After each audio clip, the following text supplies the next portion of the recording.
네, 에베소서 2장 11절에서 22절까지 말씀을 같이 보도록 하겠습니다.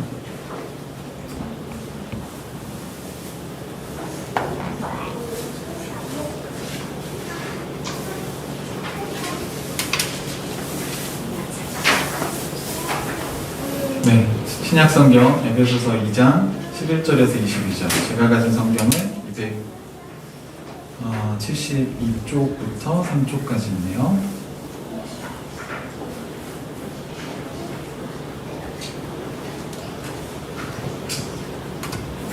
네, 다 찾으셨으면 우리 한 절씩 같이 교독해 보겠습니다. 우리 온라인으로 예배 드리시는 분들도 같이 우리 교독하시면 좋겠습니다. 에베소서 2장 11절입니다. 그러므로 여러분은 지난날에 육신으로는 이방 사람이었다는 사실을 명심하십시오.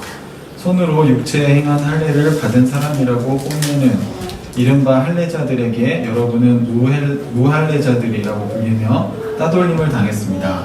그때 여러분은 그리스도와 상관이 없고 이스라엘 공동체에서 제외되어서 약속의 언약과 무한한 외인으로서 세상에서 아무 소망이 없이 하나님도 없이 살았습니다. 여러분이 전에는 하나님에게서 멀리 떨어져 있었는데 이제는 그리스도 예수 안에서 그분의 피로 하나님께 가까워졌습니다. 그리스도는 우리의 평화이십니다. 그리스도께서는 유대 사람과 이방 사람이 연속으로 갈라져 있는 것을 하나로 만드신 분이십니다. 그분은 유대 사람과 이방 사람 사이를 가르는 담을 자기 몸으로 적셔서 원수의 것을 없애시고 여러 가지 조문으로 된 계명의 율법을 폐하셨습니다. 그분은 이 둘을 자기 안에서 하나의 새 사람으로 만들어서 평화를 이루시고 원수된 것을 십자가로 소멸하시고 이들을 한 몸으로 만드셔서 하나님과 화해시키셨습니다. 그분은 오셔서 멀리 떨어져 있는 여러분에게 평화를 전하셨으며 가까이 있는 사람들에게도 평화를 전하셨습니다. 이방 사람과 유대 사람 양쪽 모두 그리스도를 통하여 한 성령 안에서 아버지께 나아가게 되었습니다. 자, 그러므로 이제부터 여러분은 외국 사람이나 나그네가 아니요 성도들과 함께 시민이며 하나님의 가족입니다. 여러분은 서로들과 예언자들이 놓은 기초 위에 세워진 건물이며 그리스도 예수가 그 모퉁이 돌이 되십니다. 그리스도 안에서 건물 전체가 서로 연결되어서 주님 안에서 자라서 성전이 됩니다. 그리스도 안에서 여러분도 함께 세워져서 하나님이 성령으로 거하신 처소가 됩니다. 아멘. 네. 우리 자랑스러운 하늘가족이란 주제로 같이 말씀을 6월부터 7월까지 나눴는데요. 오늘 이제 마지막 시간입니다. 7월 마지막 주 예배인데요. 우리 하늘가족 교회의 미션 스테이트먼트를 이제 좀 외우셨나요? 네. 여기 나와요? 네. 우리 같이 한번 읽어볼까요? 시작. 하늘가족 교회는 하나님 나라의 복음을 배우고 살고 전수하는 하나님의 가족 공동체입니다. 네. 자, 이제 한번 안 보고 해볼까요? 시작. 하늘가족 교회는 하나님 나라의 복음을 배우고 살고 전수하는 하나님의 가족 공동체입니다. 네, 그래서 저희가 이게 되게 중요합니다. 하늘가족 교회가 뭐 하려고 모인 건지 아는 거 되게 중요하거든요. 그래서 누가 여러분에게 하늘가족 교회는 뭘 하려고 모인 거예요? 라고 물어보면 이 얘기를 하셔야 돼요. 우리는 뭐 하려고 모였죠? 하나님 나라의 복음을 배우고 살고 전수하는 하나님의 가족 공동체입니다. 그래서 저희가 첫 시간에 왜 우리가 하나님 나라의 복음을 배워야 되는지, 하나님 나라의 복음, 그러니까 우리가 복음이죠. 사실 지금 복음이라고 말하는 게 하나님 나라의 복음이라고 얘기한 이유는 예수 그리스도께서 마가복음 1장에 하신 이야기를 통해서 예수님의 중심 사상이 하나님 나라의 복음이었다. 다른 그 좋은 소식들과 우리가 구분하기 위해 하나님 나라의 복음이라고 이름을 붙였습니다.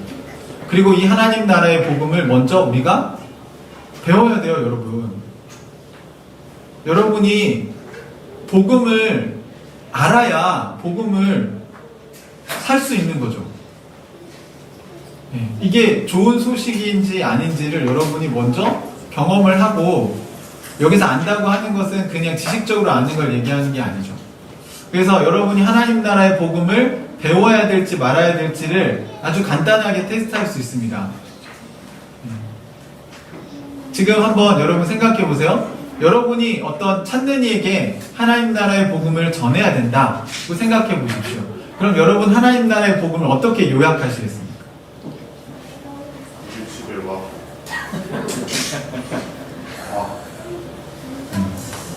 와서. 지금 제 질문은 와서 보라는 얘기가 아니고요. 하나님 나라 복음을 여러분이 정리하면 어떤 내용들로 정리를 하실 건가를 제가 물어보는 겁니다. 하나님 나라 복음이라는 걸 누가, 그러니까 하나님 나라의 그 좋은 소식이 어떤 소식이냐. 여러분 뉴스에 보시면 좋은 소식이 있잖아요. 예를 들어서 여러분이 뭐 직장에 취직이 됐다 그러면 좋은 소식이 오죠. 귀하는 뭐 이번 어떤 회사의 몇 공채에 합격하였습니다. 이게 내용이잖아요, 내용.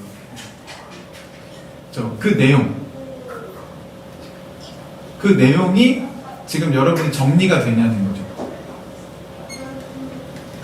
우리는 크게 이걸 4가지로 정리를 했습니다. 여러분 이게 정리가 안 되신 분들은 풍산초를 다시 읽어보시기 바랍니다. 이걸 여러분이 정리를 일단 뼈대를 정리해 놓고 거기서 여러분의 경험과 여러분의 삶을 거기에 같이 이제 녹여서 사람들에게 설명해 줄 수 있어야 돼요. 그러면 그 4가지가 뭐죠? 첫 번째, 이걸 공부를 다시 해야 될 것 같으니 지금 이게 대부분 제가 보니까 풍삼초 끝낸 분들인데 한 명 빼고는. 자, 창조주 하나님에 대해서 우리가 믿어야 되죠. 그러니까 일단 신이 없다고 생각하는 사람에게 그 다음 얘기할 수가 없어요. 신이 없는데 어떻게 신이 우리 하나님 나라에 대한 좋은 소식을 얘기하겠어요. 첫 번째는 창조주 하나님에 대해서 믿어야 되는 거죠. 아니, 머리로 믿는 게 아니라 진짜로. 그러니까 온 우주를 만든 그 신이 있다면 그 신에게 소유권이 있는 거잖아요. 두 번째는 그러니까 창조주 하나님이 있는데 그거를 무시하고 자기 중심적으로 살아가겠다고 결정한 게 죄라는 거죠. 아까 찬양의 가사 중에 이런 게 있대요. 나는 청직인데 어느 순간 내가 내 삶의 주인이 되어버렸다 라고 얘기했거든요. 그러면 지금 중요한 게 뭐예요? 네. 아니, 그럼 그냥 할게요. 네.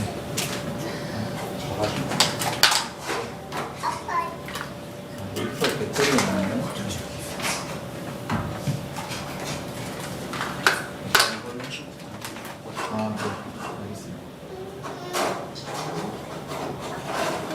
네, 그러면 여러분이 한번 생각해 보시면 그 만든 사람의 소유권을 우리가 가져가는 거잖아요. 이거는 요즘은 되게 쉽게 이해할 수 있는데 지금 여러분 스마트폰이 여러분 거잖아요, 그죠? 근데 제가 그걸 가져가요. 이렇게 재호 형제 거 가져와서 이거 내 거야 오늘부터 이렇게 얘기하면 돼요, 안 돼요? 그러니까 이거 절도죄로 들어가는 거죠. 그러니까 기본적으로 여러분이 그 소유권을 이미 주인이 명백하게 있는데 내가 그걸 가져와서 주인이라고 얘기하면 안 되죠. 그러니까 먼저 주인이 여러분의 인생을 만드신 분이 있다는 걸 먼저 인정을 해야 그 다음 얘기가 되는 거예요. 근데 내 인생이 내 거지, 내 마음대로 할 수 있지 라고 얘기하는 게 사실 여러분이 만든 게 아니거든요. 그리고 주인은 따로 있어요. 근데 그걸 가져와가지고 사실 훔쳐와서 내 거라고 자꾸 주장을 하는 거예요. 왜? 내 마음대로 할 수 있는 것처럼 느껴지거든요. 그래서 선악의 기준이 인간이 된 걸 죄라고 성경은 얘기한다고 얘기했죠. 세 번째, 그런데 그런 상태에 있는 우리가 하나님과 관계가 회복되려면 어떻게 해야 되죠? 가져온 물건을 다시 만나야 돼요. 네, 다시 돌려주고 인정하면 돼요. 아, 이거는 하나님 거였군요. 그 일을 할 수 있도록 증거를 보여주신 분이 예수 그리스도라는 거예요. 그러니까 예수님의 죽음과 부활이라는 역사적 증거는 그 팩트 체크를 함으로써 우리가 이걸 믿을지 말지 결정할 수 있는 거죠. 그래서 그것까지 우리가 받아들여서 마지막에 그러면 예수님이 신이시고 그 예수님의 다스림을 내가 받기를 원합니다. 이제 내 중심이 아니라 하나님 중심으로 살겠습니다 라고 결심하면 그 사람 뭐가 됩니까? 다시 하나님 나라의 백성이 되게 되는 거죠. 그래서 이런 길이 열렸다는 게 좋은 소식이라는 거죠. 그래서 여러분, 이게 모든 사람에게 좋은 소식이 아니에요. 자기 중심적으로 살고 싶은 사람들에겐 이게 좋은 소식입니까? 나쁜 소식입니까? 네, 안 좋은 소식이죠. 왜요? 창조주가 있어서 그 창조주를 인정해야 되는 게 자기 싫거든요. 그럼 어떤 사람들에게 좋은 소식입니까? 하나님 나라의 백성이 되려는 사람들에게 좋은 소식입니다. 이런 거랑 똑같아요. 여러분, 우리가 일본의 그 강점기 아래 식민지 생활을 했잖아요. 근데 8월 15일 날 광복절 날 어떤 일이 일어났냐면 일본이 항복을 하고 자기들이 전쟁에서 졌다는 걸 선언했어요. 그러면 이것은 누구에게 기쁜 소식이죠? 우리나라 사람들에게 기쁜 소식이죠. 일본 사람들에게는 패전의 소식이죠. 패망한 소식. 그러니까 여러분이 하나님 나라의 소속이 되기를 원하면 하나님 나라의 복음은 좋은 소식이 맞고요. 하나님 나라와 상관없이 살고 싶은 사람들에겐 이것은 절대로 좋은 소식이 아니죠. 자, 이것이 하나님 나라의 복음입니다. 그러면 왜 하나님 나라 백성이 되는 게 좋은가에 대해서 여러분 우리가 이야기를 할 수 있어야 되잖아요. 그래서 하나님 나라의 복음에 대해서 여러분이 배우셔야 돼요. 그러니까 요약을 하려면 전체를 잘 알아야 요약을 제대로 할 수 있죠. 그렇죠? 여러분, 전체를 모르면 요약을 되게 엉터리로 하잖아요. 요점 정리를 잘못하면 시험을 잘 볼 수가 없어요. 그래서 여러분이 하나님 나라의 복음을 정말 정확하게 이해하셔야 되고, 머리로만 이해하시면 안 되고 실제로 그것이 여러분의 삶에서 경험되어져야 됩니다. 그래서 그걸 살아내야 돼요. 그리고 나만 그 복음을 살면 됩니까? 그게 여러분이 좋은 화장품을 사서 써봤는데 너무 좋아. 피부가 완전 좋아요. 그러면 우리가 이게 있다는 걸 배웠고 이 화장품이 어떻게 작용하는지 뭐 여러 가지가 있겠지만 요약해서 이런 효과가 있습니다. 그걸 알았고 그래서 여러분 실제로 그걸 발라봤더니 피부가 좋아졌어요. 그게 배우고 산 거예요. 그러면 그걸 여러분이 경험을 했죠. 효과를 경험했잖아요. 그러면 그 다음에 어떻게 하시죠?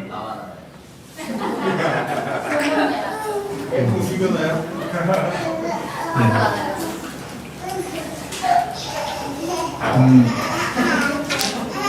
이제 나만 알겠다고 하는 게 하나님 나라 복음이 아닌 거예요. 그래서 우리는 좋은 게 있으면 어떻게 해요? 나눠야죠. 여러분, 율법을 다 들여다보십시오. 율법은 다 나눔과 관련돼 있습니다. 감사와 나눔과 관련돼 있어요, 여러분. 그러니까 율법을 지키는 건 다 나눠주는 거예요. 그러니까 그게 하기 싫은 거죠, 사람들이. 왜? 내 거니까. 내 거라고 생각하면 못 나눠줘요. 이게 내 게 아니고 하나님이 주신 건데 나도 누리고 사람들도 같이 누리자. 이렇게 할 때 나눌 수 있는 거죠. 그래서 여러분 진짜 좋은 걸 발견하면 제일 먼저 누구한테 얘기해 줍니까, 그걸? 그렇죠. 좋아하는 사람들에게 이 전수가 안 될 수가 없어요. 최근에 보니까 제 주변에도 이렇게 풍삼초를 하고 나서 본인이 하나님 나라의 복음을 제대로 발견하니까 자기 삶이 바뀌잖아요. 그러니까 주변에 있는 사람들에게 그걸 막 전수를 하고 싶어가지고 얘기를 안 할 수가 없는 거예요. 근데 전하지 않는 사람들은 왜 그런지 아세요? 배웠어도 전하지 않는 사람들은 중간에 뭐가 빠졌냐면 살고가 빠진 거예요. 본인이 이렇게 안 살아봤거든요. 여러분 말씀 묵상을 하는데 말씀 묵상이 정말 자기에게 은혜가 되고 삶이 회복되고 우울증이 치료되고 자기가 절망 가운데 있었는데 소망 있는 삶이 되고 그러면요 안전할까요? 약물로 치료할 수 없던 게 말씀으로 치료가 되면 그거 전하는 거죠. 왜? 내 주변에 우울증으로 힘들어하는 사람들 있는데 그걸 얘기 안 해줘요? 그 사람들 어떻게 될 줄 알고? 그러다 잘못된 선택을 하면 어떻게 하실 거예요? 누가 책임져요? 그 무게를 여러분 어떻게 감당하시겠어요? 여러분, 여러분이 살아봤으면 전수가 됩니다. 제가 여기 엘카페 와서 커피를 마셔보고 나서 커피를 전수하게 됐어요. 진짜로 제 주변에 제가 원래 커피를 잘 안 마시는 사람인데 여기서 커피를 마시고 나서 그 게이샤 핸드드립, 슬로우드립 막 이런 거에 눈을 뜨고 마시고 나서 제가 다른 사람들에게 이야기를 합니다. 왜요? 제가 먹어봤잖아요. 어제도 여기 오신 손님한테 여기 커피를 안 좋아하시면 감귤 라떼를 드세요 막 이랬거든요. 근데 제가 이걸 전할 때 확신이 있을까요? 없을까요? 왜요? 왜 있어요? 먹어봤으니까요. 그러니까 여러분이 잘 생각해보세요. 여러분이 복음 전수를 안 하는 건요 하나님 나라 복음을 여러분이 실제로 그걸 경험해보지 못한 거예요. 안 발라봤어 사실. 집에 사놓고 화장품을 사놓기만 했지 써보지 않았어요. 그걸 실제로 경험하면 여러분 주변에 그것이 필요한 사람들에게 여러분이 얘기하지 않을 수가 없습니다.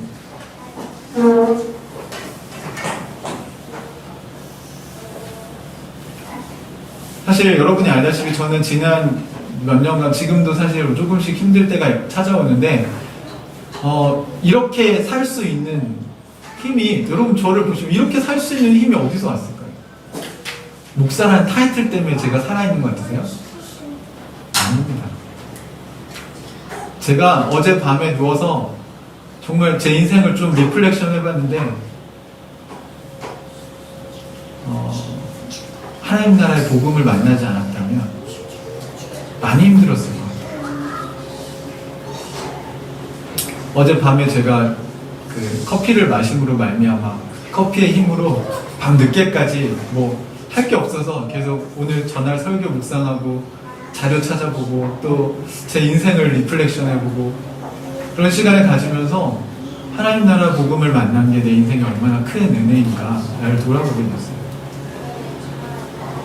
그리고 그 제가 다음 달에 8월 달에 그 나들목교회가 이번에 수련회를 8월 한 달 동안 뭐 수요일 날은 특강 듣고 주일 날은 뭐 설교 듣고 하면서 약간 그 8월 한 달을 이렇게 수련회를 안 가는 대신에 같이 이렇게 막 강의나 아니면 모임이나 나눔이나 이런 걸 굉장히 많이 하시더라고요. 제가 거기 초대를 받아서 수요일 날 묵상 나눔 강의를 하게 됐어요. 수요 예배 때 특강을 하게 됐어요.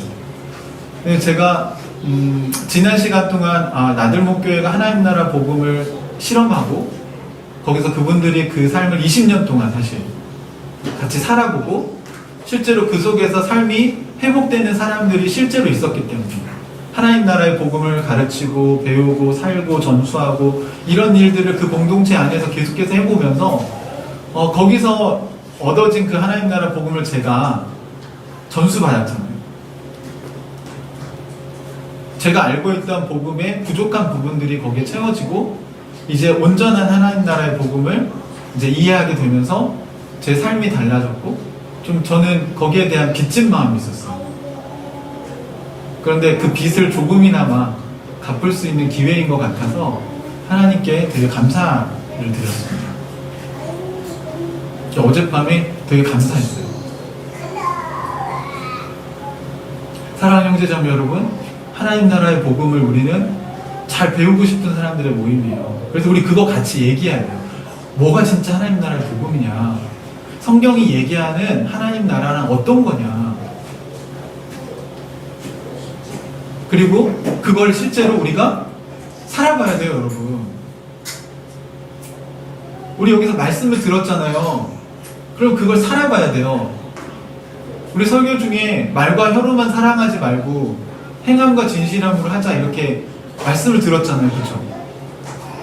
그러면 그 말씀을 우리가 살아봐야 돼요. 작은 나눔부터 하는 겁니다, 여러분.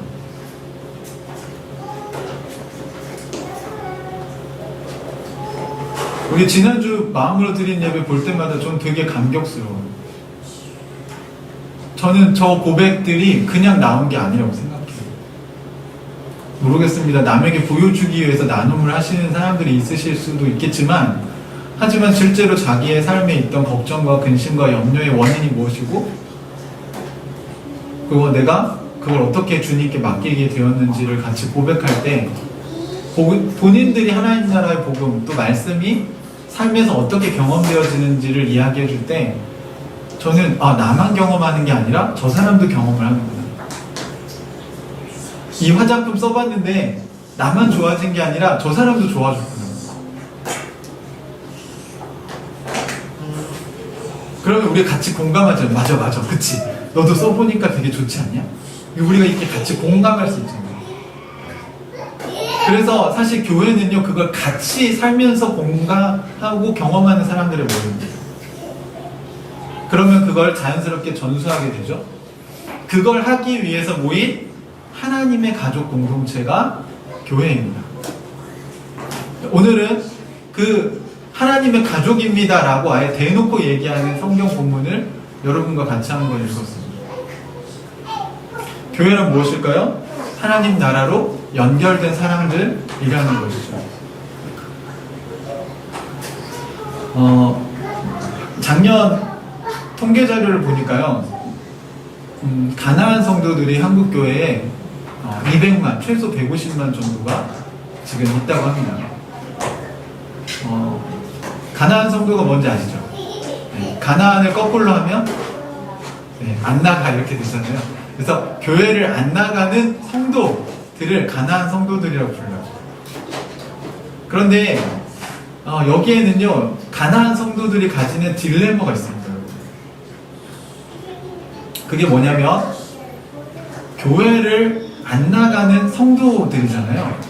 여기에 교회가 뭐고 성도가 뭔가를 생각해보면 교회를 안 나가는 성도가 가능한 거예요.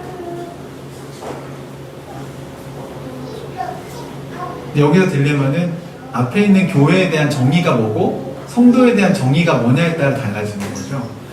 여기서 교회를 안 나가는 성도, 가나안 성도들 제 주변에도 있는데 신앙이 정말 좋아요. 그분들 제가 그 성도 맞습니다. 하나님 나라에 대한 헌신적인 마음이나 이웃들에게 그 자기의 삶을 나누는 모습들을 보면, 그분들이 말씀 묵상하고 기도하고 이런 모습들을 보면 성도가 분명해요. 그런데 한동안 그들이 교회를 나가지 않습니다. 여기서 말하는 교회는 성경이 말하는 교회가 아니고 교회 당을 말하는 거죠. 어떤 장소를 얘기하는 거죠. 그리고 그분들이 그 모임에 나가지 않는 이유는 그곳이 교회가 아니라고 생각되어졌기 때문입니다. 성경에 교회를 여러분 많이 들어보셨을 때 오늘 저희가 정리를 하고 가야 돼요. 왜냐하면 이게 되게 중요한 이슈라서. 교회라는 헬라어 원어가요, 크게 세 가지 단어를 씁니다. 하나는 여러분이 들어봤을 텐데 코이노니아라는 단어가 있고요. 또 하나는 에클레시아라는 단어가 있고요. 또 하나는 오이코스라는 단어가 있습니다. 오이코스부터 좀 설명을 해드리자면, 오이코스는 가정 단위로 가정에서 몇 가정들, 대여섯 가정들이 함께 모여서 예배를 드리는 모임을 이야기합니다. 가정교회 같은 거죠. 초대교회는 1세기 교회들은 그런 소그룹의 모임들이 있었어요. 그리고 그것이 굉장히 중요했습니다. 그걸 오이코스라고 불렀어요. 그러니까 오이코스라고 하는 모임은 집이 좀 넓은 집 있잖아요. 넓은 집에 몇 가정들이 모여서 같이 예배를 드리는 거죠. 그거 할 때 집이 좀 넓어야 많이 모일 수 있지. 그렇죠? 그러면 그 집이 넓은 사람들은 뭘 해요? 자기 집을 오픈해 주는 거죠. 그 좁은 집에서 다 모일 수는 없잖아요. 그러니까 모든 집이 다 오픈해 주고 싶지만, 여러분 성경을 보면 항상 많이 가진 사람들이 오픈을 하는 거예요. 그러니까 거실이 넓은 집에서 모이는 거지. 네, 그래서 이 사람들은 사실 매주 모였고요. 매주도 아니고 거의 매일 모이고요. 모이기를 힘쓰고 그 오이코스 모임이 가장 많이 모이는 모임입니다. 그러니까 오늘날로 말하면 이제 가정교회 같은 거죠. 그 가정에서 모여서 모임을 하는 거예요. 근데 이게 사실 메인 그룹이에요, 여러분. 이렇게 우리는 지금 교회 하면 메인 그룹이 뭐예요? 주일 오전 예배죠. 여러분은 지금 오늘 이 모임이 제일 메인이라고 생각하시지 않아요? 신앙생활에서? 아니에요. 원래 오이코스가 메인 모임이에요. 이번에 그런 걸 우리 조금 경험해봤는데 묵상 모임 하면서 저녁에 모여서 이번 주에 이렇게 묵상 나눔 하는데 12시까지 우리 막 얘기했잖아요. 그러니까 같이 하나님 나라에 대한 얘기를 하고 말씀에 대한 이야기를 하고 이 땅에서 어떻게 살아갈 거에 대한 얘기를 하면 왜냐면 그게 우리 관심사거든. 그러니까 그 얘기가 서로 나눔을 하다 보면 길어지는 거예요. 마치 기세는 안 끊으면 날도 새겠더라고요. 근데 그게 오이코스고 그 오이코스 모임이 사실은 교회입니다. 그러니까 여러분 이런 교회를 우리가 회복하려고 모인 거예요. 그리고 두 번째 코이노니아라는 단어는 교제라는 뜻이거든요. 꼭 굳이 영어로 좀 바꿔보자면 뭐 펠로우십 또는 커뮤니티 그 코이노니아라는 말에서 커뮤니케이션 소통한다는 말이 나온 거예요. 그러니까 모여서 같이 교제를 하는 그 그룹들을 뭐라고 불렀냐면 성경은 교회라고 불렀다는 거예요. 여기에는 장소의 개념이 없어요. 그래서 오이코스 모임을 하는 사람들의 교제권을 코이노니아라고 부르는 거예요. 그 오이코스 모임을 할 때 자기들끼리만 야 여기는 우리 편 여기 우리 편 이렇게 한 게 아니고 그 오이코스 모임을 하는 사람들의 또 교제 그 좀 더 큰 교제 자리가 있었는데 그걸 코이노니아라고 부른 거고 에클레시아라는 단어도 원래 있던 단어예요, 여러분. 에클레시아가 교회라는 단어가 아닙니다, 원래 아테네에서 그 광장에서 어떤 걸 결정할 때 민회라는 걸 하죠. 그 시민들이 모여서 어떤 일을 결정하는 모임. 원래 그걸 에클레시아라고 불렀어요. 그러니까 에클레시아는 그 뭐뭐로부터 부름받은 사람들이란 뜻이거든요. 그래서 그 광장에 모여서 여러분 우리 이번에 이 도시국가에서 뭔가 중요한 일을 결정해야 되는데 여러분 같이 모여서 우리 회의합시다. 그러면 시민들 중에 성인 남성들이 나와서 거기서 회의를 하는 그 민회를 그 헬라어로 에클레시아라고 불렀어요. 그러니까 그것도 장소가 아니죠. 광장에 모인 사람들을 얘기하는 것입니다. 뭘 위해서? 특별한 어떤 부름을 받고 모인 사람들을 얘기하는 거예요. 바울이 서신서에서 왜 교회를 에클레시아라는 단어를 썼을까 많은 이야기들이 있지만 회당과 구분하기 위해서 쓴 겁니다. 시나고그라고 하는 회당이라는 용어가 있어요. 아시죠? 성경에 가끔씩 나오잖아요. 유대인들은 어떤 회당이라는 공간에 모여서 율법을 읽고 기도를 같이 하고 그런 시간을 가졌어요. 그런데 바울이나 예수님도 그 회당에 가서 뭔가 설교하실 때도 있고 유대인들과 교제를 하시잖아요. 근데 그 회당에 해당되는 단어를 교회라고 쓸 수도 있을 것 같은데 의도적으로 회당을 교회라고 쓰지 않습니다. 왜? 초대교회 성도들은 교회는 공동체지 장소가 아니기 때문에 회당은 모임을 하는 장소를 얘기합니다. 그래서 용어를 정확하게 쓰자면 교회는 예배를 드리는 장소가 아니고요. 예배를 드리는 사람들의 모임입니다. 그리고 그들이 나누는 교제가 교회고요. 그들이 집에서 모여서 같이 나눔을 하는 그 모임이 교회인 것이죠. 그래서 초대교회는 예배 드리려고 건물을 지어본 적이 없어요. 다 어디서요? 네, 좀 큰 집에 가서 예배 드리면 되는 거예요. 그러니까 우리 같이 여기 카페 있는데 와서 여러분이 같이 예배를 드리면 이게 뭐예요? 이게 교회인 거예요. 그러니까 교제권이고, 그리고 어떤 특정한 부르심을 받아서 모인 사람들의 모임이고, 그리고 가족들이 몇 개의 가정들이 함께 모여서 소그룹으로 모이는 거. 이 세 개의 단어가 교회로 번역된 단어들입니다. 그러면 성도가 됐다는 건 하나님 나라의 백성이 됐다는 얘기잖아요. 거룩한 백성이라는 뜻 아닙니까? 그러니까 성도는 다른 말로 하나님 나라의 백성이 됐다는 거예요. 그런데 보십시오. 하나님 나라가 없는 백성이 가능합니까? 나 혼자 난 하나님의 백성이야 이렇게 얘기할 수 있어요? 다시 말해서 성경이 말하는 코이노니아, 에클레시아 또는 오이코스라는 모임은 전부 공동체이기 때문에 교회가 없는 성도는 있을 수가 없는 거예요. 가난한 성도들이 발생한 이유는 교회가 교회답지 않은 거고, 교회 당을 안 나가는 성도들이겠죠. 하지만 이 모든 성도들은 뭐가 필요합니까? 함께 하나님 나라를 꿈꾸는 교제권이 필요하고, 그룹이 필요하고, 같이 모여서 나눔을 하고, 같이 하나님 나라를 살아가려고 그 같은 비전을 가지고 함께 모인 사람들이 반드시 필요하다는 거예요. 그게 없으면, 여러분 지난주에 말씀 들었잖아요. 여러분 혼자 살면 어떻게 된다고요? 모든 걱정과 근심과 이 깨어진 세상에서 여러분이 겪게 되는 많은 문제들을 다 여러분 혼자 해결해야 돼요.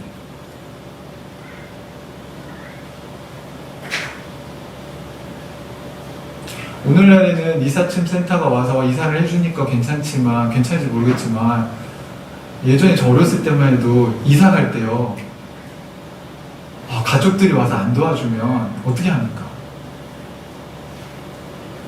그쵸, 너무 힘들죠, 그쵸. 사실 저희같이 은유랑 저랑 둘이 있는데, 만약에 저희가 이삿짐 다 싸가지고 그거 다 싣고 또 가서 그거 다 나르고 해야 된다고 하면 너무 힘들 것 같아요. 그 하루 이사가 될까요? 안 될 것 같죠. 제 기억에도 그때는 그때는 이삿짐 센터 이런 거 없을 때는 다 친척들, 형님들, 사촌 형들 와가지고 막 다 날라주고 같이 옮겨주고 같이 정리하고 같이 거기서 짜장면 먹고, 그런 게 공동체잖아요. 혼자 하면요 너무 힘든 거예요. 여러분 속지 마십시오. 프라이빗한 건요 성경에선 죄라고 얘기합니다. 왜냐하면 혼자 프라이빗하게 살면요 너무 힘들어요. 그리고 각계 전투하면 사단이 깨부시기가 너무 쉬워요. 여러분 부대가 싸우는 게 쉽겠습니까? 혼자 싸우는 게 쉽겠습니까? 뭐 람보나 코만도 수준이 아니면 그거 어려워요. 대부분 죽습니다.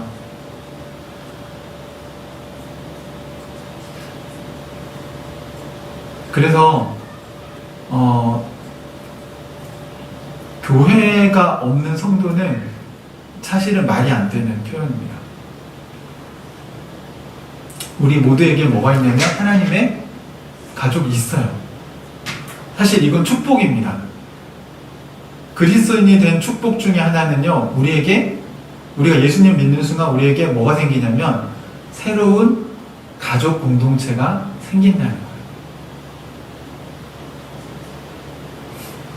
제가 아침에 이렇게 생각해 보니까 가나안 성도는 마치 이런 것 같더라고요. 가족이 있는데 난 고아다 이렇게 얘기하는, 그거는 가출한 거지 가족이 없는 게 아니죠.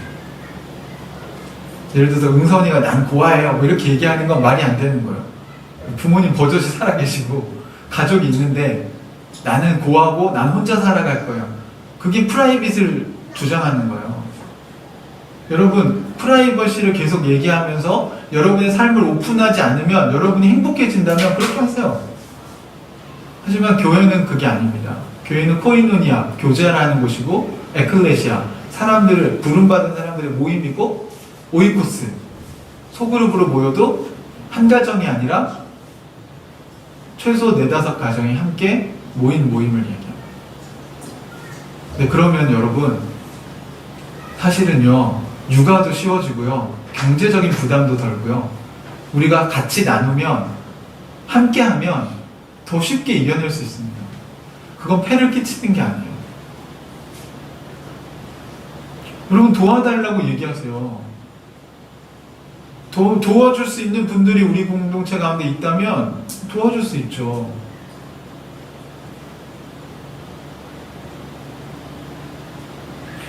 제가 오늘 복숭아를 좀 얻어가지고 가져왔는데, 물론 비품인데 꼭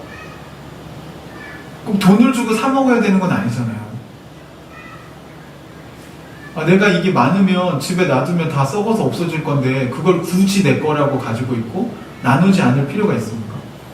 저 사실 하나님이 다 주신 거고, 여러분에게 있는 것들을 우리가 같이 나누면, 그거 요즘 공유경제 이런 거는 하나님 나라 백성들이 아닌 사람도 하는 거잖아요. 나누면 서로에게 필요한 물건인데, 저희 집에도요, 제가 보니까 정리가 안 돼서 그런데 나눠야 될 게 너무 많아요. 뭐 쓰지도 않는데 아직도 갖고 있어요. 근데 누군가에겐 이게 필요할 수 있잖아요. 저도 교회 공동체가 아니었지만 그래도 저희 은유가 어렸을 때 애기 옷 되게 많이 물려받아서 입혔거든요. 너무 감사하죠, 사실. 왜냐면 우리가 경제적으로 어려운데 어떻게 옷을 다 사서 입힙니까? 그런데 물려받으니까 우리가 사기 어려운 브랜드의 옷도 입혀보고, 그 나눔 속에서 이제 필요 없는데 그 집은 그걸 버리지 않고 또 자원을 재활용하기도 하고, 또 저희가 깨끗하게 입힌 옷들은 또 다음 아이들에게 물려주고, 이렇게 하면, 나눔을 하면 훨씬 더 서로 풍성한 삶을 누릴 수 있잖아요. 오늘 성경에 유대인과 이방인에 대한 이야기가 계속 나옵니다. 왜냐하면 에베소 교회에는 유대인도 있고 이방인도 있었던 거예요. 이전에는 유대인들만 자기가 하나님 나라의 백성이라고 생각했어요. 그래서 이방인들과 선을 그었습니다. 그래서 성전에 가면 이방인의 뜰이 따로 있어요. 이방인들은 못 들어와요, 성전에. 또 여인의 뜰도 따로 있어요. 여자들도 못 들어와요. 그러면 성전 누구만 들어가요? 남자들만 들어가요. 그것도 유대인 남자들.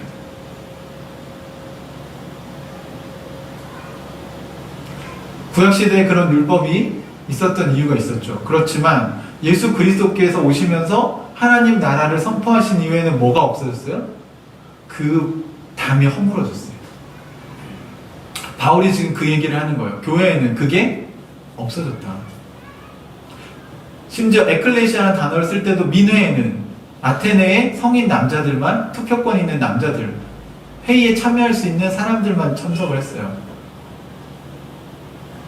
하지만 교회는요, 귀족이든 노예든 남자든 여자든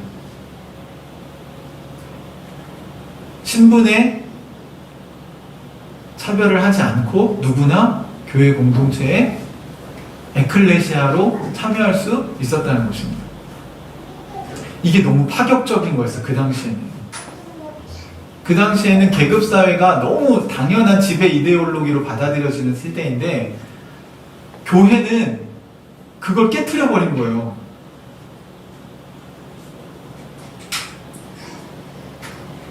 그런데 에베소 교회에도 아직 이방인과 유대인의 차별, 그런 게 남아있는 거죠. 교회 안에 아직도 차별이 남아있는 거예요. 그걸로 차별하면 안 된다고 바울이 얘기하고 있는 겁니다.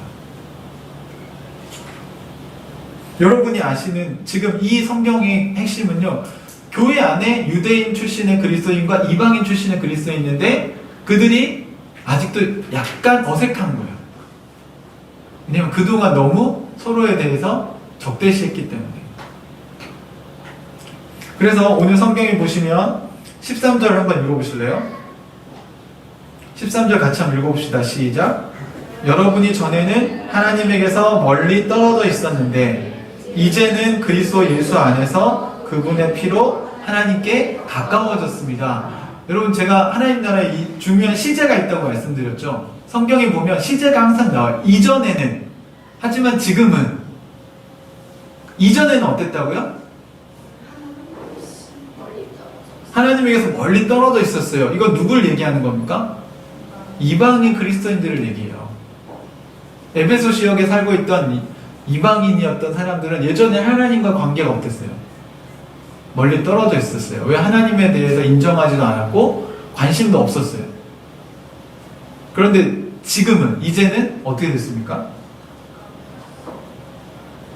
하나님께 가까워졌어요. 뭐를 통해서? 그리스도 예수 안에서라는 건 그분과의 관계를 얘기하는 거죠. 그러니까 예수님을 믿음으로써 그분의 피로 서로의 관계가 어떻게 됐다? 하나님과 관계가 회복됐다는 겁니다. 그게 교회예요. 우리는 예수 그리스도 안에서 하나님과의 관계가 회복됐어요. 여러분, 하나님과 관계가 멀은 것과 가까워진 건 어떤 차이가 있는지 생각해 보십시오. 여러분, 옆에 있는 사람들하고 관계가 가깝습니까? 뭡니까? 어떠세요? 옆에 있는 사람들하고 관계가 어때요? 자, 관계가 멀다, 가깝다는 어떻게 결정하는 거죠?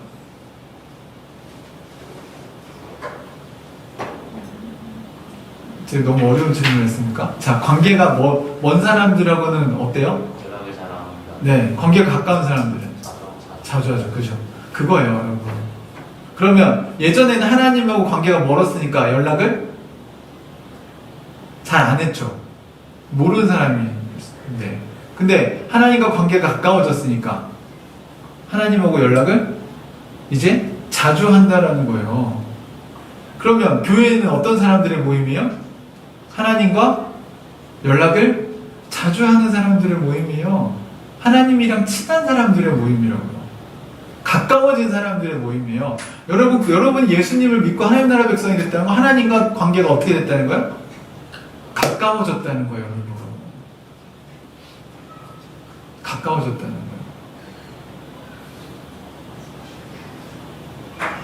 거예요. 여러분의 관계의 동심원을 그려보시면 그게 쭉 나오잖아요. 여러분은 김용구 목사님하고 관계가 멀죠. 네, 연락처 모르시잖아요. 여러분 전화해도 안 받으시겠죠. 네, 그 관계가 멀리 떨어져 있는 거고, 저는 전화하면 받으시고 전주 오실 일 있으면 저한테 연락하시고 관계가 가까워진 거고, 최소한 한 달에 한 번은 얼굴을 맞대고 만나고, 제가 겪는 슬픔에 그분이 관심이 있으시고, 그런 거에 대해서 가까운 사람은 다른 거죠. 어제 여기 공연 보시면 공연 하는데, 그 공연하는 형제랑 은웅 형제 가깝죠. 뭔가요? 네, 어제 이렇게 이렇게 농담 주고받고 하는 거 보니까 관계가 가깝다는 걸 바로 알았어요. 하지만 저랑은 관계가 은웅 형제만큼 가깝진 않죠. 예를 들자면, 여러분 이게 너무 명확한 거죠. 그러면 여러분 생각해 보십시오. 하나님과의 관계가 어떠세요? 우리는 어떤 자격이 생겼어요? 하나님과? 하나님이 심지어는 성경에서 하나님의 자녀가 됐다고 얘기하는데, 그럼 아버지 집 갈 때 여러분 번호키 물어보고 가세요? 아버님, 제가 오늘 집에 방문해야 되는데 혹시라도 그 집에 못 들어갈까봐, 슬피 울며 이를 갈미 있을까봐 막 걱정하며 이렇게 가지 않잖아요. 정상적인 관계라면. 은유가 저희 집 올 때 저한테 항상 보고하고 들어올까요? 자기 집 아니잖아, 내 집이잖아. 소유권이 나한테 있는데. 은유가 집에 들어갈 때마다 아빠 오늘은 집에 들어가도 됩니까? 물어보고 들어옵니까? 아니죠. 자녀니까 그냥 들어오는 거예요. 번호키 누르고 자기가 들어오죠. 뭐요? 천국의 열쇠를 가졌잖아요. 아버지 집이니까 아버지 집에 들어갈 수 있는 열쇠를 가진 거예요. 그러니까 이게 구원의 확신이라고 하는 게, 여러분이 하나님과 가까운 사이면 하나님 나라에 들어가는 거는 그냥 기본인 거예요. 그건 당연한 거죠. 근데 왜 그게 두렵냐면 안 가깝거든. 가까운지 안 가까운지 잘 모르겠어요, 여러분. 그건 안 가까운 거예요. 가까운 걸 어떻게 모를 수가 있어요, 여러분? 여러분 친한 친구가 누군지 잘 구분이 안 되세요? 가까운 사람 있죠? 네, 저 사람이랑 나랑 가까운가? 안 가까운가? 뭐 이게 헷갈리십니까? 그럼 안 가까운 거죠. 가까운 친구들은요, 되는 거예요. 다 알아요. 일주일에도 몇 번씩 만나고 연락하고. 그게 가까운 거잖아요.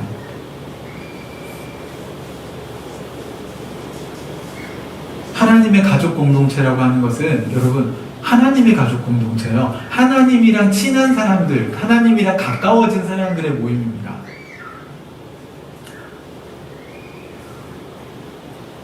그래서 그분에 대해서 얘기하는 게 너무 좋은 거예요.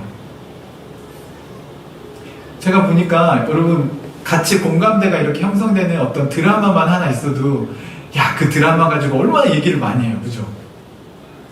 여러분이 그 드라마랑 가까우니까 또 그 드라마 좋아하던 사람들끼리 모이면 막 그 드라마에서 뭐 배우가 어떻고 뭐 누가 어떻고 막 이런 얘기를 막 하잖아요. 제가 어제 저희 그 이모부들이 뭐 울산, 강원도 뭐 이렇게 막 전국에서 오셨는데 이제 그 이모와 이모부들이 식사하면서 뭐 미스터 트롯과 미스 트롯에 오 저는 잘 모르겠는데 아무튼 뭐 누가 어떻고 뭐 심지어는 누가 아파트를 5억짜리를 샀네 뭐 이런 거 다 알아요. 그래서 깜짝 놀랐어요. 나는 뭐 첫 프로 볼 때부터 1회차부터 누가 우승할지 알았다 막 이런 얘기를 막 하시는데 사실 저는 잘 공감이 안 돼요. 왜냐면 그렇게 열심히 안 봐가지고. 근데 그분들끼리는 그게 공감이 되니까 정말 열심히 이야기를 하시더라고요. 여러분 하나님의 가족 공동체 하늘가족교회는요, 우리 모여서 뭐에 대한 관심을 얘기하는 거냐면 하나님 나라에 대한 얘기를 하는 거예요. 우리가 아직 잘 모르는 게 많잖아요. 하나님에 대해서 우리가 가까워지긴 했는데 하나님에 대해서 아직 우리가 모르는 게 많아요. 그러면 하나님 나라에 대해서 어떻게 우리가 이걸 풍성하게 누릴 거냐, 우리가 어떻게 이 새로운 가족 공동체에서 그 축복을 우리가 누리면서 함께 살아갈 것이냐, 이 얘기를 하는 게 하늘가족이라는 거예요. 말만 가족이라고 하지 마시고 진짜 가족이 되어가는 과정 속에 있는 거예요, 여러분.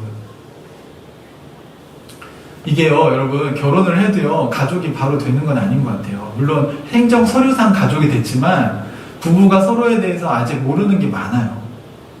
서로 싸우기도 하고, 이 사람은 우울할 때 이런 식으로 반응을 하는구나, 또 이 사람은 배가 고프면 짐승이 튀어나오는구나, 이 사람은 화가 날 때 이렇게 약간 표현을 하는구나, 이런 것들을 서로 다 알아야 가족이 되어가는 거죠. 그러니까 교회에서 안 싸울 수 있어요? 안 싸우는 건요, 가족이 아니니까 안 싸우는 거예요. 학원 가면 싸워요? 안 싸우죠. 아니, 학원 가서 수업 듣는 사람들끼리 싸우냐고요. 왜요? 거기는 매주 모여도, 아니면 매일 모여서 공부를 해도요, 그 사람들은 가족이 아니에요. 네, 부부는요, 애들하고 안 싸워요, 여러분? 왜 그런지 아세요? 가족이니까 싸우는 거예요. 가족이 아니면 안 보면 끝나요, 그냥. 그래, 넌 그렇게 살아, 난 이렇게 살게. 이제 안 보면 끝. 이건 남이죠. 근데 가족은요, 아무리 속을 썩여도 자식을 버릴 수 있어요? 없잖아요. 여러분, 부모가 마음에 안 들어도 제가 보니까 우리 교회 효자, 효녀들이 많던데, 부모님 마음에 안 드니까 여러분 버렸습니까? 그게 돼요? 잘 안 되잖아요.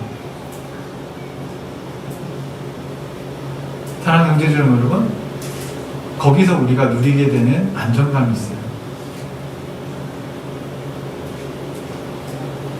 그래서 사실은 교회를 가족이라고 생각하면 바꾸는 게 어려워요.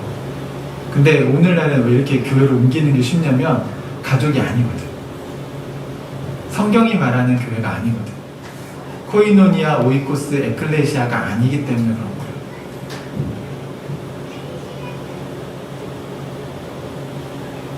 바울이 에베소 교회 성도들에게 얘기하는 겁니다. 이제는 유대인이든 이방인 출신이든 다 이제 그리스도 안에서 뭐가 됐어요?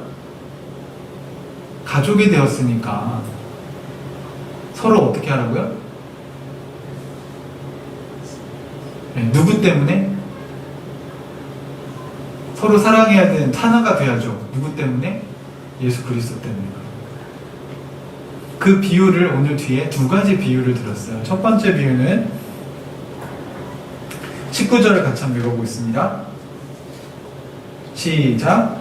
그러므로 이제부터 여러분은 외국 사람이나 나그네가 아니요 성도들과 함께 시민이며 하나님의 가족입니다.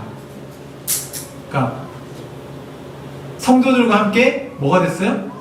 시민이 됐다고요. 그러니까 성도들은 원래 어디에 소속된 시민들이에요. 하나님의 나라에 소속된 시민들. 다시 말하면 그건 뭐라고요? 하나님의 가족이라고요.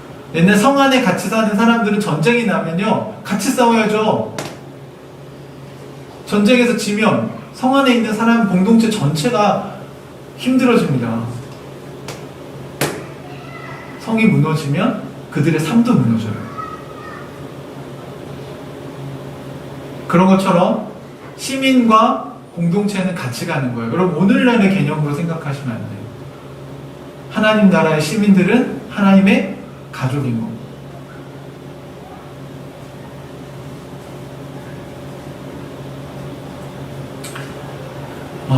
이 개념은요, 그 전투할 때 제일 많이 나오는 것 같아요.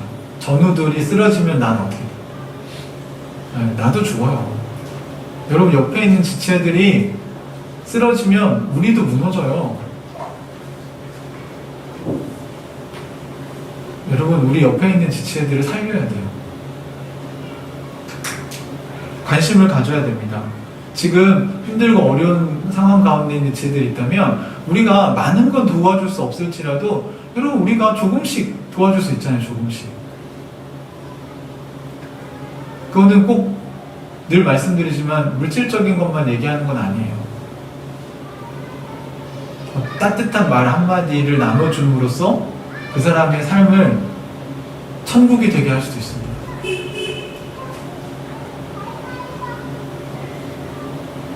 마지막의 비유는 20절과 21절에 있습니다. 우리 같이 한번 읽어볼까요? 시작.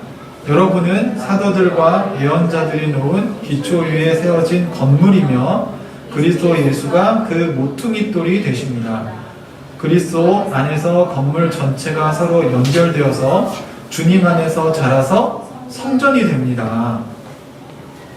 자, 여러분 제가 여러분 이해를 도우려고 오늘 강의 안에 그 모퉁이 돌이 어떤 건지 제가 그림을 넣어놨어요.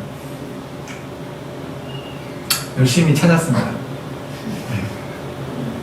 이 모퉁이 돌 하는데 제가 영어 성경을 보니까요, 이게 그냥 코너스톤이 아니고 더 치프 코너스톤이에요.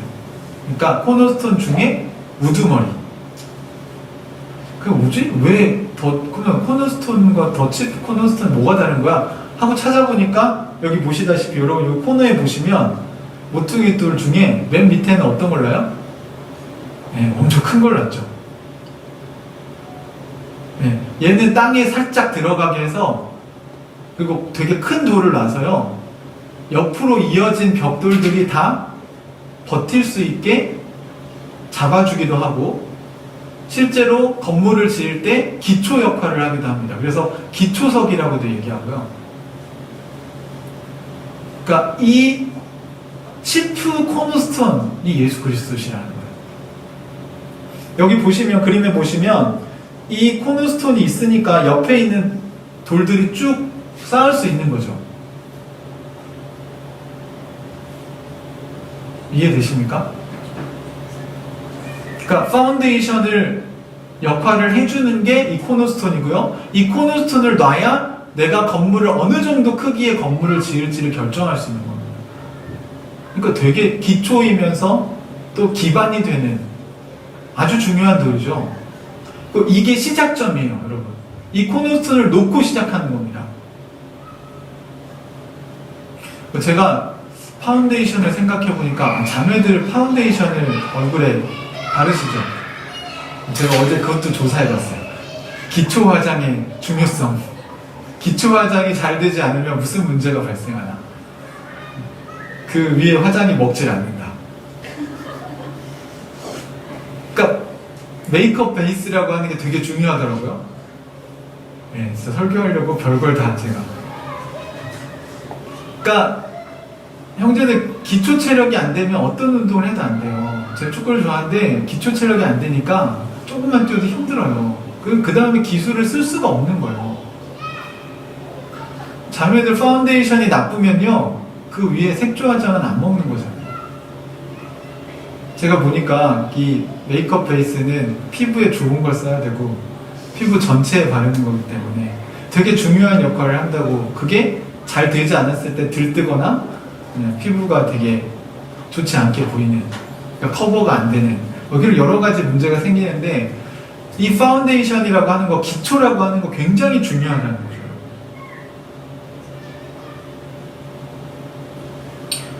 여러분, 교회는요, 예수 그리스도를 파운데이션으로 일단 연결되어서 이루어지는 거지, 그냥 모여서 예배 드린다고 되는 게 아니에요. 그냥 우리 가족 공동체 합시다. 안 돼요, 여러분. 절대 안 돼요. 아니, 서로 사랑해서 만난 부부 그렇게 싸우는데 왜 싸우는지 아세요? 결국은 자기 중심성 때문에 싸우는 거예요. 심판이 없으면 싸워요. 심판 없으면 누구나 싸워요, 다. 네? 거룩한 성도들끼리 축구 경기하면 안 싸울 것 같으세요? 심판이 없으면 싸워요. 선악의 기준은 하나님이 되셔야 돼요. 예수 그리스도가 코너스톤이 되셔야, 그것부터 우리가 기초가 놓아지고 여러분의 인생의 기반이 놓아져야, 그래야 우리가 이게 쌓이는 거예요. 교회를 그리스도의 몸이라고 표현했잖아요, 여러분. 그럼 머리가 있어야 몸이 같이 움직이는 거지, 머리가 없는데 이게 어떻게 이게 통일이 되겠습니까? 사랑하는 형제자매 여러분, 예수 그리스도를 파운데이션으로, 베이스로 깔고 모인 공동체가 교회인 겁니다. 내가 이 사람을 왜 사랑해야 되는가? 사랑할 이유가 없죠. 나랑 스타일도 안 맞고 코드도 안 맞고. 근데 사랑하는 이유가 뭐예요? 예수 그리스도 때문이에요.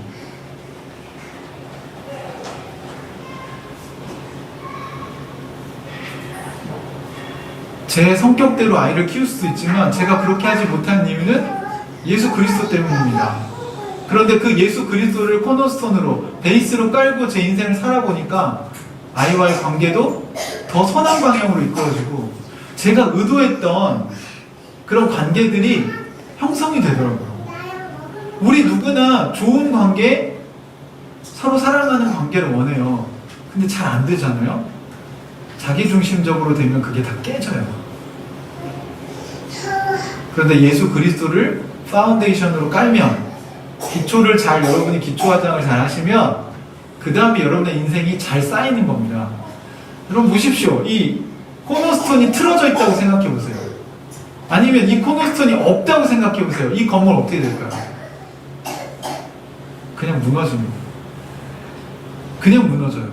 아무리 많은 벽돌을 쌓아도 다 무너집니다. 그래서 성경에서 예수님을 모퉁이 돌에 비유하신 이유는 이 코너스톤이 그 당시에 건축에서 얼마나 중요한지를 다 알기 때문에 그런 겁니다. 사랑하는 형제자매 여러분, 바울은 오늘 에베소 교회 성도들에게 과거에 이 적대감을 가지고 있었던 유대인과 이방인들이 예수 그리스도를 중심으로 연결되는 것에 대해서 이야기하고 있습니다. 그래서 건물이 쌓여서 우리 뭐가 된다고요? 하나님이 거하실 집이 된다고요. 집. 처소라고 하는 게 집이죠.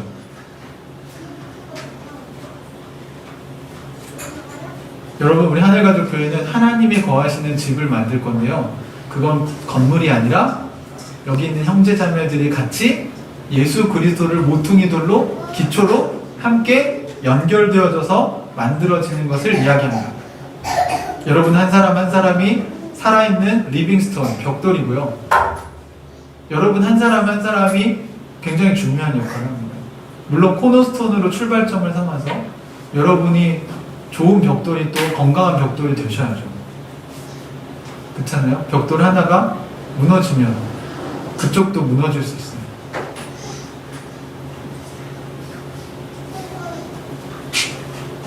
여러분, 교회는 장소가 아니라 예수 그리스도로 연결된 사람들의 모임입니다.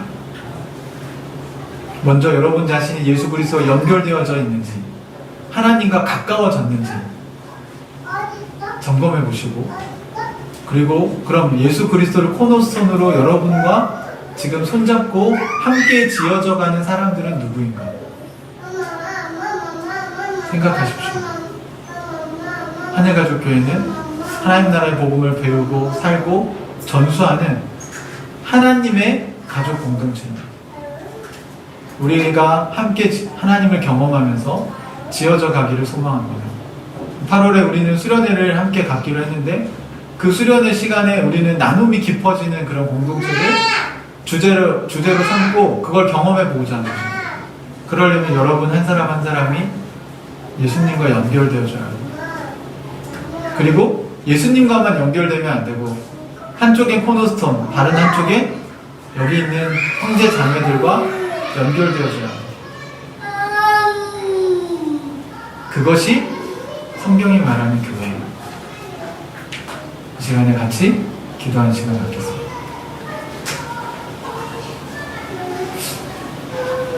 저도 그렇고 여러분도 그렇고 사실 우리도 가난한 성도가 될 수 있었던 사람들이었잖아요. 거기에 대해서 충분히 공감하고, 사실은 목회자인 목사인 저로서는 사실은 깊은 책임감도 많이 느낍니다.